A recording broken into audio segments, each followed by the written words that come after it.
I can't see it. Who is it? Look at me.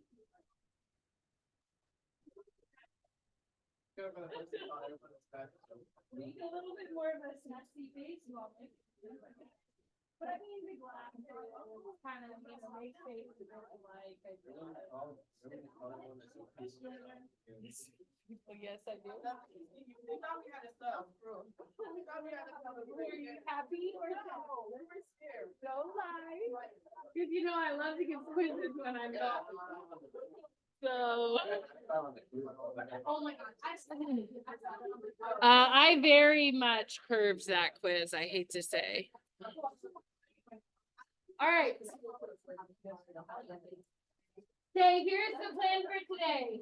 Since you guys had almost no time to work on your homework last time, we're gonna do just the kind of unique questions from your packet.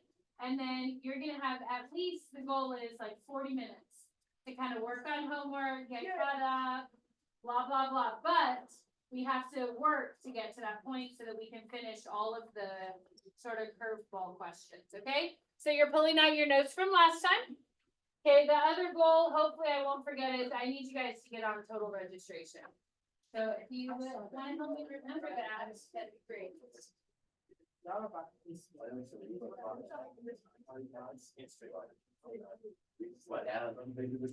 All right, so put your Chromebooks away, please. And we are going to start off with right below the airplanes last time.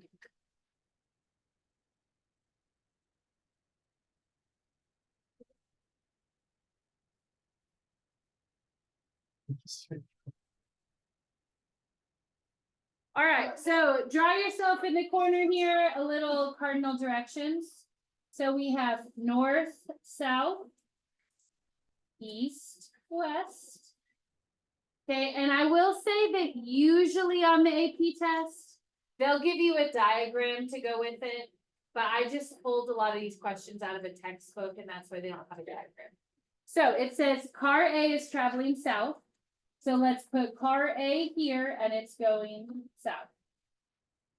It says it's traveling towards Millville. Okay, so that's our little city. We'll say this is Millville. Then it says car B is traveling west. So car B is going this way. And it's also going towards Millville. Okay, then it says if both cars began traveling 100 miles outside of Millville at the same time, at what rate is the distance between them decreasing after 90 minutes? So let's label our triangle. This would be the distance between the cars. Now, just for simplicity's sake, if we have an A and a B, we're going to call that distance C. So this is my car A side. This is my car B side. And then C, the hypotenuse, is going to be how far apart the cars are from each other. Set up your find, given,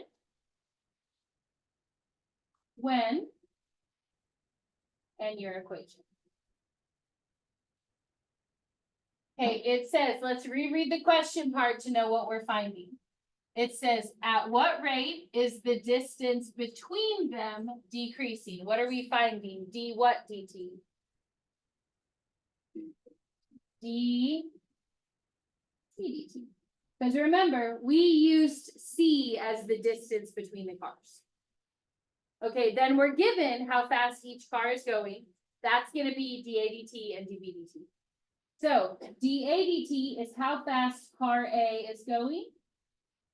How fast is car A going? Car A would be 40. And how fast is car B going? 30.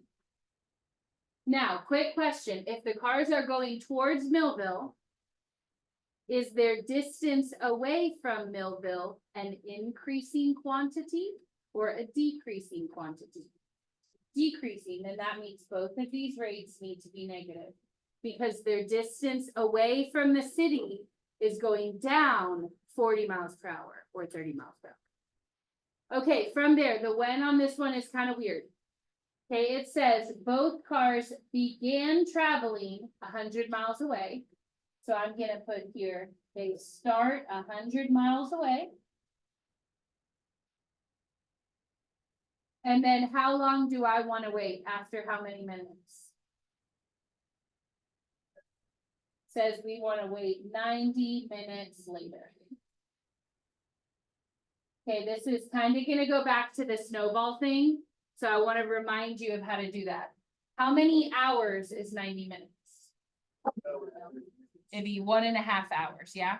Let's do the 40 first. Okay, he's going 40 miles per hour for 1 hour. How far did he go? 40. Then he's gonna go half an hour more. How many more miles will he go? 20. How many total miles did he travel? 60, and he started 100 miles away. How far away is he now? 40. Write it down, then we'll go through it again. Yes. I actually don't know, but I know she has like a composition notebook circle on her door. She's upstairs A hall. And there's like a little circle on the door. She has like some little leaves, I think. Do you want me to call her and ask? Okay. Upstairs A hall. Upstairs A hall with a little circle on the door. Okay, let's do the other card. How fast is it going? 30 miles per hour. How far will it go in 1 hour? 30. Then another half hour. How many more? 15. So if it goes 30, then 15, how many miles did it travel? 45. How far away did it start? 100. If it went 45 miles closer, where is it now? B is 55. Very good. Okay. Now let's set up our equation. We're relating 3 sides of a right triangle. What equation should you be using?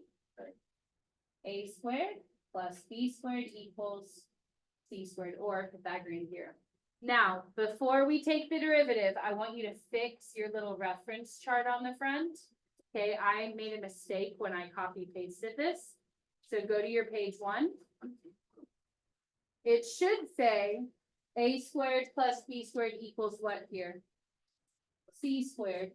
And then one other thing I want you to fix, can you do Pythagorean theorem on any triangle? No. Has to be a right triangle. Okay, so if you want to put it in there, you can't use that on whatever triangle you want. It has to have a right angle. North and west are perpendicular. That's why we can use it here. All right, so let's go back to our page. Derivative is going to be what? Okay, 2a dA dt plus the derivative of b squared is 2b db dt. And then c squared, what would the derivative be? 2c dc dt. Okay, let's plug stuff in. Okay, and then if you don't already have a calculator, I'll bring you one. Okay, but remember, you're gonna type that whole left side into the calculator at once. Okay, so plug your numbers in for A, D, A, B, T.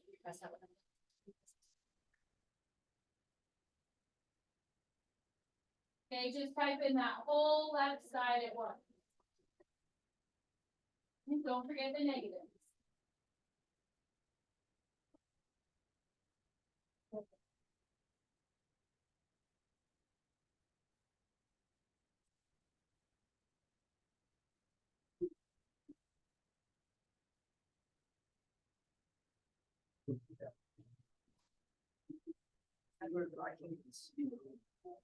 So A was 40, B is 55. Play footsie with each other. Got it?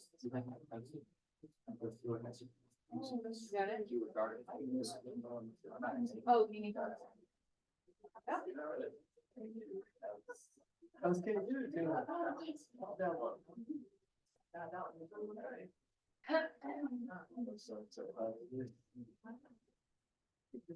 don't know why. Exactly.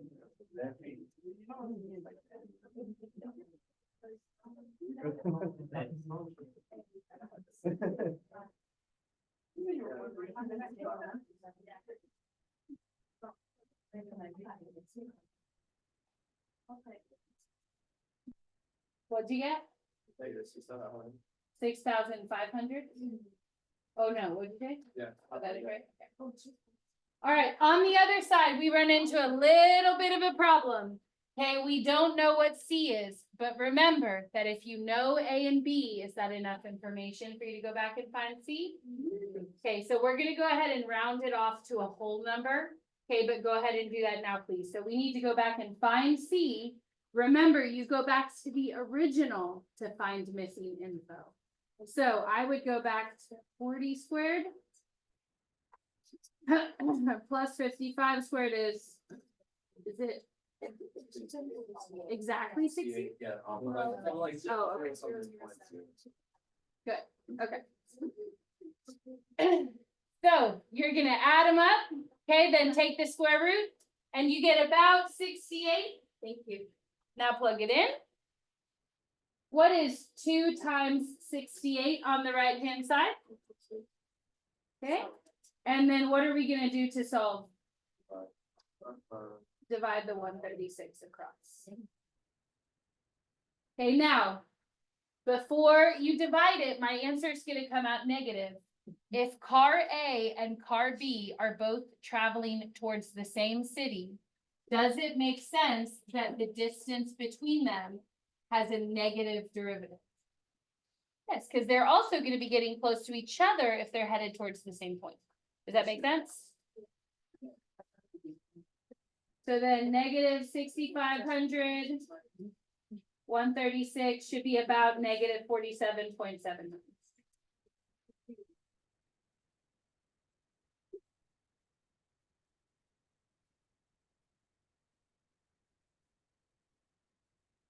And then units, what would that be?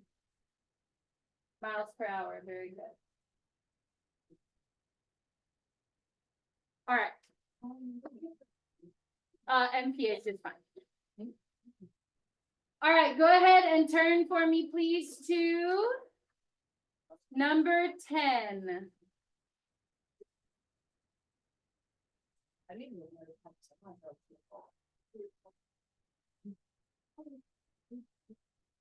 Okay, go ahead and set up your finds given when and your equations. Yeah, this is for you. It says it's on plans for next year. So it says teacher convenience. Yeah.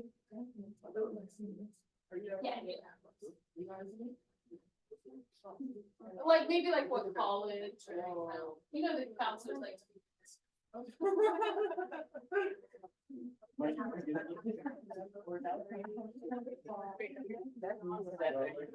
Target.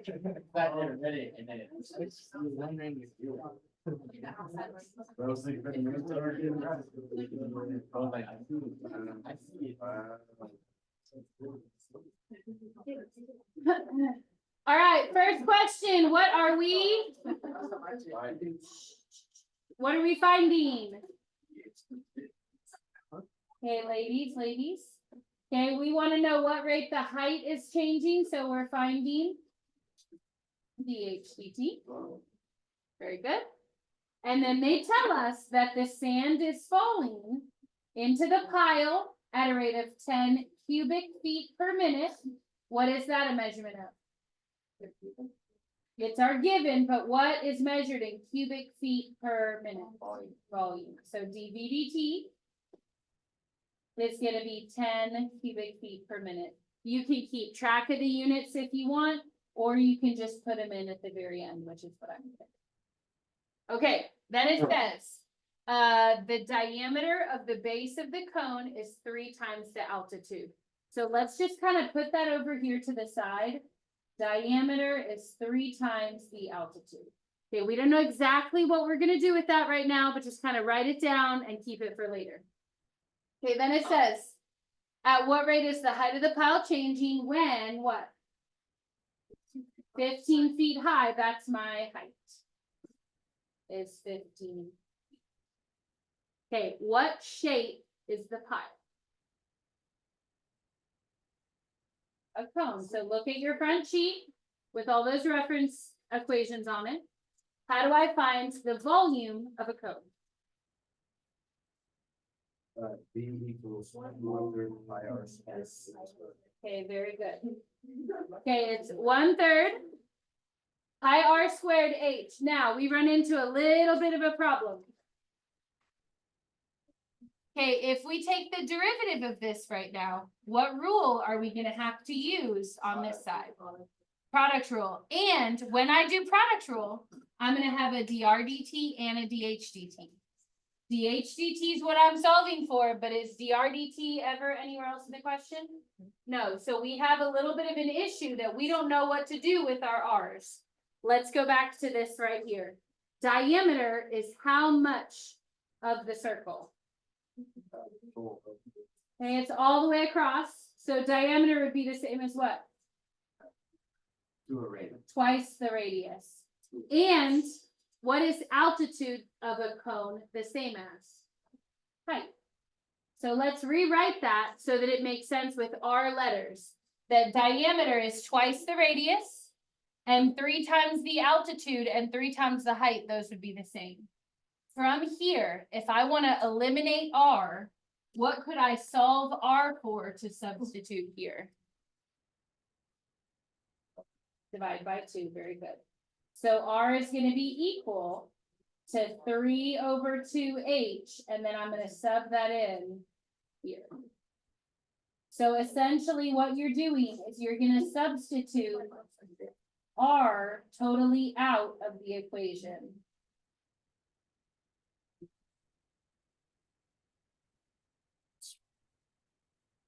Okay, we're gonna substitute r totally out of the volume equation. Now, there are 2 reasons this is good. The first one is that we didn't know anything about r anyways. The second reason is that if this is all h's, do I still have to do product rule? No, and that's gonna make my derivative a lot easier, okay? So if r is gone, then it's only h's, you don't need to do product rule anymore. So let's do it. V equals 1/3 pi. What's my r now? 3/2h, quantity squared times h. When you multiply or square a fraction, bless you, make sure you square the top and the bottom. So what is my 3/2 gonna turn into when I square them both? Very good. So I have v equals 1/3 pi 9/4. And then if I have h squared times one more h cubed. Now, at this point, I would go ahead and divide this 9 and this 3. Okay, you could leave them if you want, but I'm not going to. If I have a 9 on top and a divide 3 on bottom, what's that the same as? 3. So I have volume equals 3/4 pi h cubed. And then that is what we're going to take the derivative of. Okay. But if you sub the letter out, now product rule's gone. We can just take the derivative nice and easy. What will the derivative of v be called? dv dt. What will the derivative of 3/4 pi h cubed be? But 3 times 3/4 will be what? 9/4 pi what? Squared. H squared, then? H squared. Okay, and then from there, now we can plug in our stuff. We all have a calculator to make that nice and easy. So dv dt is going to be 10 equals 9/4 pi. My h is a 15. dh dt. Okay, from here, this is what I want you to do. In your calculator, type in all of this, but not the pi. So do 9/4 times 15 squared. Okay, don't times the pi in though.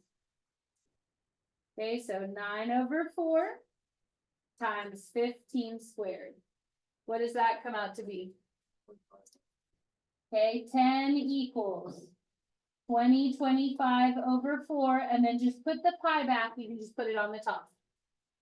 Okay, if that is multiplied by dH dt, then how can I solve for dH dt if I have a fraction in the front? Well, I'm gonna do it all at once. I'm gonna multiply by the reciprocal.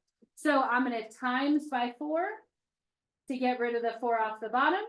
And I'm gonna divide by 20/25 pi.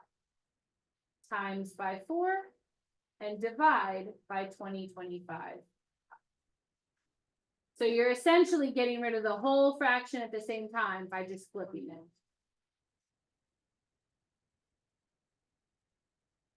So then these are gone, dH dt equals. And then 4 times 10 would be 40. Over 20/25 reduces to 8/405. Keep your pi on the bottom.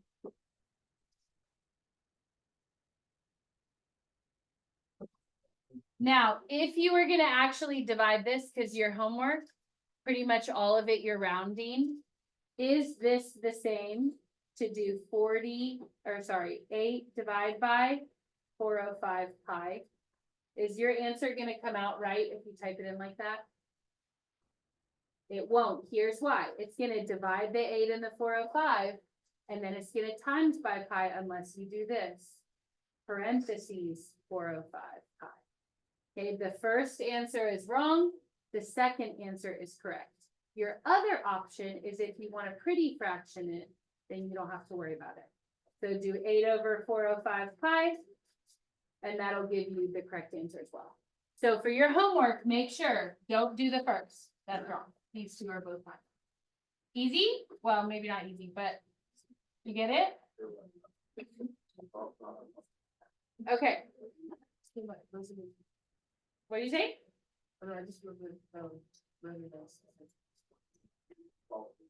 Okay, listen, we only have to do 2 more and then we can be done. Can we do them? Okay, number 12 for today.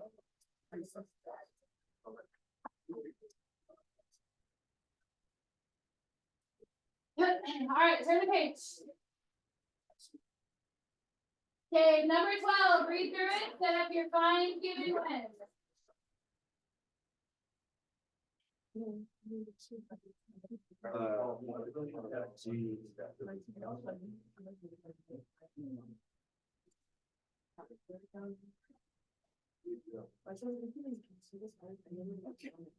All right. We have our last kind of new thing in the last 2 questions. Okay, so it says, you have a man, 6 feet tall, walking at a rate of 5 feet per second away from a light 15 feet above the ground. So let's draw the light.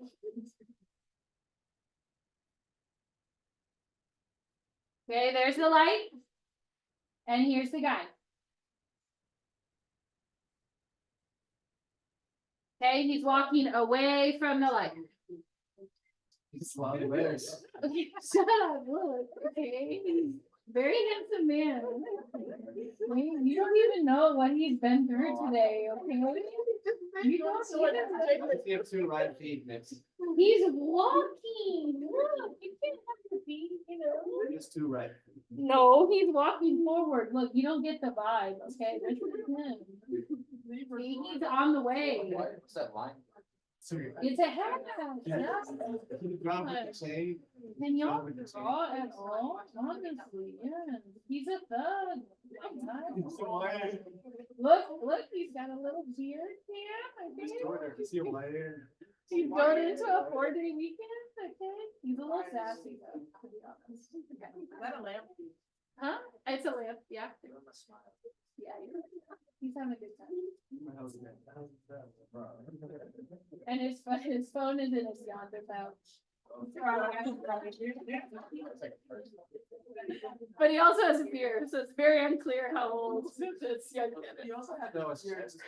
It's a soda, actually. Okay. All right, anyways. Okay, so we have a guy, he's walking away from the light pole. In the problem so far, we have two fixed constants. What are the two fixed constants that as he walks are not changing? 6 feet tall. 6 feet tall. Okay, so let's do 6 feet tall first. That's this distance. Is 6. And then how tall is the light? 15 feet above the ground. So we know how tall this is and how tall that is. Okay, then it says, at what rate is the tip of his shadow moving? So let's draw his shadow. Okay, right there. And now I want you to connect the tip of the shadow to the top of the light. And you just made what shape? A triangle, a right triangle. Very good. Now, let's label some stuff as we go.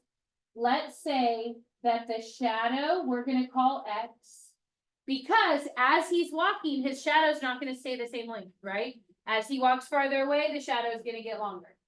Okay, and then that means that this part, his distance from the light, I'm going to call this part Y. So his shadow is X, how far away he is Y. So now let's go back and try to fill in some stuff. We know how fast he's walking. Is that dx dt or dy dt? How fast he's walking. Dy dt. And how fast is he walking? Dy dt equals 5 feet per second.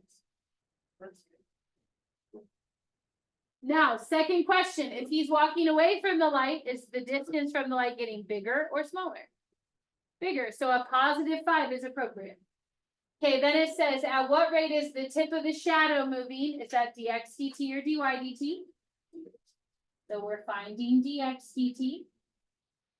Then it says, when he is 10 feet from the base of the light, is that a value for X or Y? How far away he is from the light is which number? The Y. So my Y needs to be 10. Okay. The last sort of tricky thing that they'll work into these is that you don't have an equation to use because the 15 and the 6 aren't both in the same triangle. However, in geometry, you should have learned that if you have a triangle inscribed in another triangle, those triangles have to be proportional. So you have this big yellow triangle, and then inside that, you have a little triangle. And those have to be proportional to each other. So your equation that you're going to use for the derivative is going to come from that proportionality. So put a little note to yourself. Inscribed triangles. That just means like one is inside of the other using the same angle. They are proportional. So now let's set up our equation using that proportion. I'm going to do the little triangle first. 6 over x. What would that equal on the big triangle if 6 is the height and x is the base? The height would be what? 15. Would it just be over y? What would the whole base be? X plus y. Okay? So kind of think about that. You'd have base over height equals base over height. Okay, then from there, if I take the derivative right now, my x's and y's are on the bottom. Sucks, we don't want to use quotient rule. What could we do to get them off the bottom? We could multiply by the reciprocal, but could we just cross multiply? So what is 15 times x? 15x.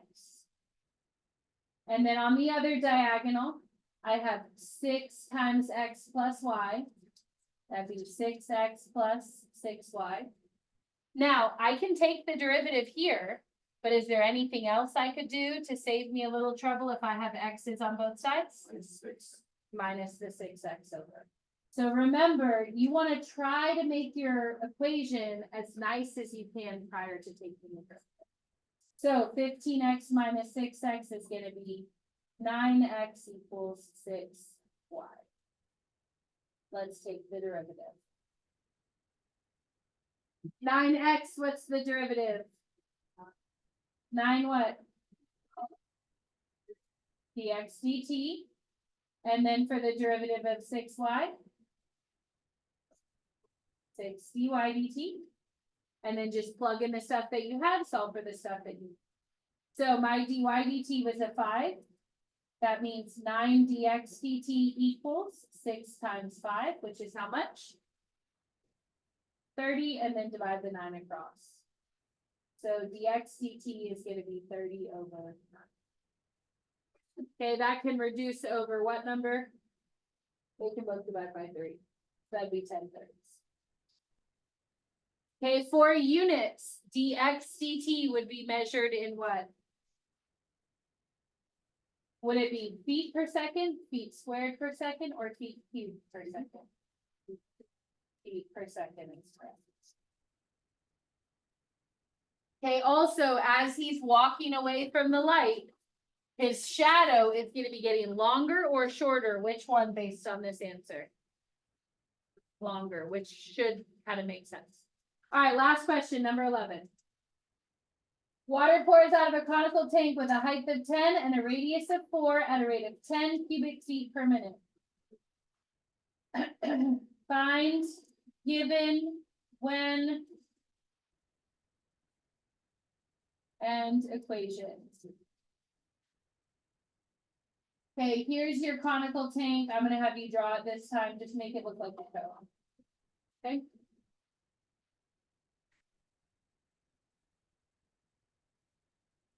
All right, first question. How fast is the water draining from the tank? What does it say?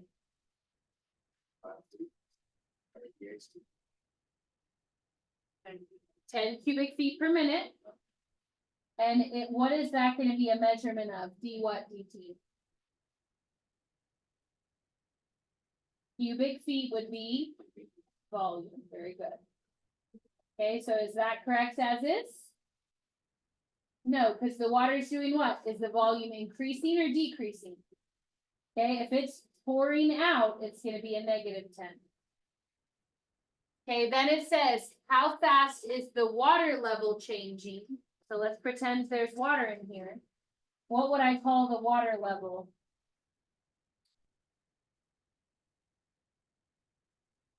Water level would be the height. Okay, so I'll put here dH dt would be the water level. Changing when it is 5 feet high, so my H needs to be 5.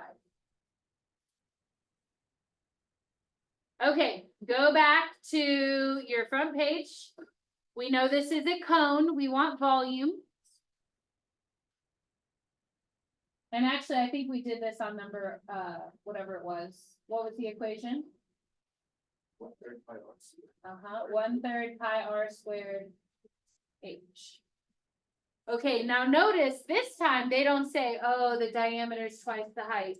They don't give you any info. This is what they give you instead. Okay, it says that the tank has a height of what? 10 and a radius of 4. Thank you, you should put there. Okay, so if the cone is 10 feet tall and it has a radius of 4. First question I have for you is, are those both variables? What I mean by that is, do you remember when we did the grain silo that no matter how full it was, the radius stayed the same? Okay, is that the case if this is a cone? No, because if it's only this full, my radius is here. But what if I fill it to the top? Then it's going to get bigger. So these are both variables, which means I can't sub in R is 4 or 10 is H. So what you're going to do instead is measure the water inside the tank. So this is going to be R, this is going to be H. And you should notice that you have a pair of what? inscribed triangles. You have the one for the tank. And then inside that, the water is going to be proportional to the shape of the tank. So you end up with another triangle and a triangle. So let's set up a proportion using our inscribed triangles. Use proportion or inscribed triangles. So I'm going to put R over H equals, that's for the water. And then what would I set that equal to for the tank? My R is 4, my H is 10. Now, we want to be careful about which letter we solve for. We want to solve for the letter we're cutting out of the equation. So if I want dH dt, who should I solve for? R. So I'm going to just multiply this H across. So I have R equals 2/5. And remember, the plan is you want to sub this out before you take the derivative because you don't want to have to do product. So I'm going to have volume equals 1/3 pi, 2/5 RH, what is it, H squared times H. 2/5 squared is going to yield what fraction? 4 over 25, and then if I go ahead and times this out, the 4 times the 1 is a 4. The 25 times the 3, that would be a 75. And then what's the power on my H? Third. Okay, then from there, take the derivative. You know the height. You know the volume. That should be enough for you to find dH dt. Okay, so give it a shot.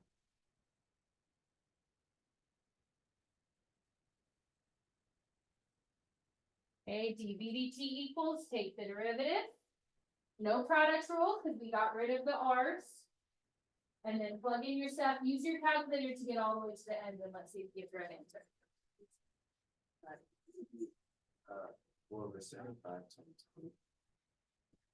Yeah, so just do the 3 times the 4. What would that be? 12 over 75. And then pi H squared and then.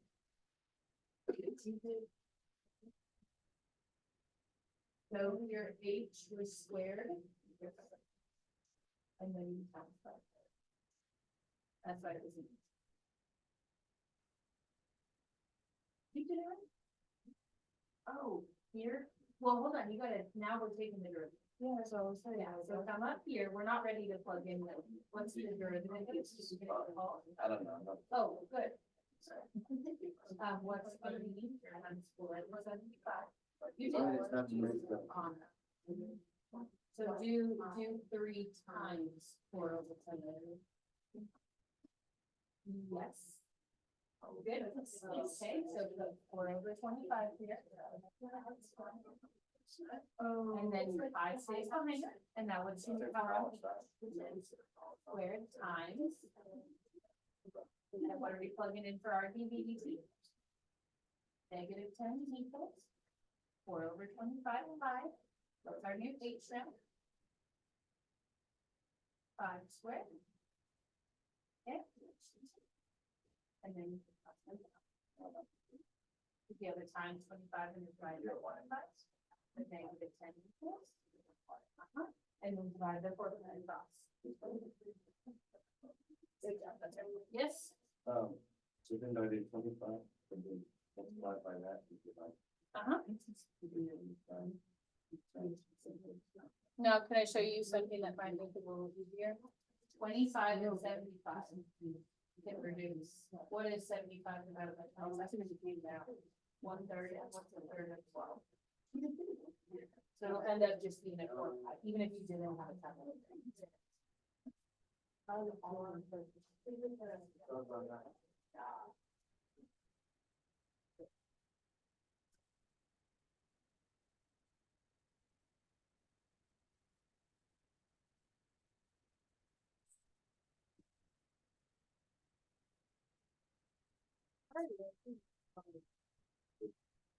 Oh. But.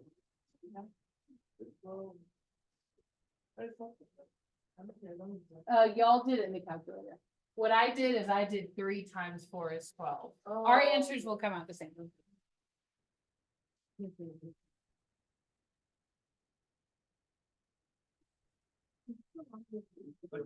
Yes. Okay, you should have gotten DHDT equals -10/4 pi. Okay, and that should make sense because if your water is draining, your height should also be a decreasing quantity. Okay, before we get into homework, next class, turn to the next page. Okay, what are we gonna be doing next class? Related rates on? No, on trig. So if you can't do the ones we've done today and last class, next class is gonna be worse. So I would say for your homework, work through it, and if you have questions, ask. Because once we pull in angles and sine and cosine and stuff, it'll be worse. But if you get it today, then it'll be fine. Okay? So work on your homework, and I need you also to create the total registration account, and I'll be coming by to bug you if I need you to do that.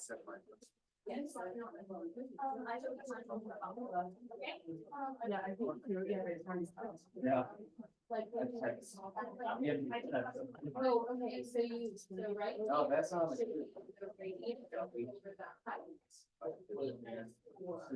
I just want. Where did that five? And it'll be down.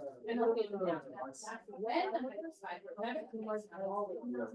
as the water level rises, plug in numbers at the beginning, that are always. Height of the tank is always this, the rate is right here, but if it's when. Okay? I don't need to have that. Yes. Yes.